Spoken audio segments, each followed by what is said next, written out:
આજે કન્યાદાન દેવા માટેથી બેઠા હોય, પ્રસંગ માંગલિક છે પણ આની અંદર કરુણતા પણ એટલી જ છુપાયેલી છે. દરેક પિતાનો એક સંદેશ હોય. જે દિવસે દીકરીનો જન્મ થાય ને આંગણે, તે દિવસે એની આંખની અંદરથી આંસુ છલકાવાની શરૂઆત થઈ હોય કે આજ નહીં તો 20 વર્ષે 25 વર્ષે મારી આ દીકરીનું જે દિવસે કન્યાદાન કરીશ ને, તે દિવસે એ દીકરીને હું કોઈ ખોટ નહીં રહેવા દઉં.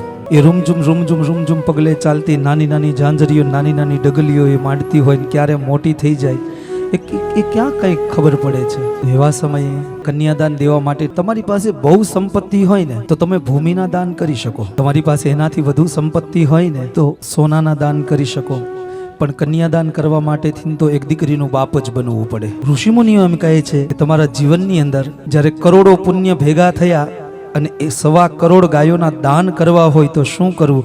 તો એક વખત કન્યાદાન કરી દેવું. દીકરીનું બલિદાન કેવડું કે એક ચૂંદડી ખાલી ઓઢાડે અને દીકરી પારકી થઈ જાય. પિતા કદાચ ગમે એટલો એને કરિયાવર આપે પણ દીકરીના મોઢામાંથી એક જ શબ્દ નીકળતો હોય કે બસ હવે. આ કરિયાવરની અંદર કદાચ શું આપ્યું હશે યા તો શું નહીં આપ્યું હોય, પણ હા, સંસ્કારોનું સિંચન 100% આપેલું છે કે બેટા આવતીકાલના દિવસની અંદર કદાચ સવાર કાલે ઉગે ને તો તારા માત પિતા જે છે ને તારા સાસુ ને સસરા છે. આવતીકાલનો દિવસ જ્યારે ઉગે, અહીંયા ભાઈ હતા, બેન હતા, તો ત્યાં જે દેર હશે, જેઠ હશે, કોઈ નણંદ હશે ને ભાઈ બેન પોતાના માનજે.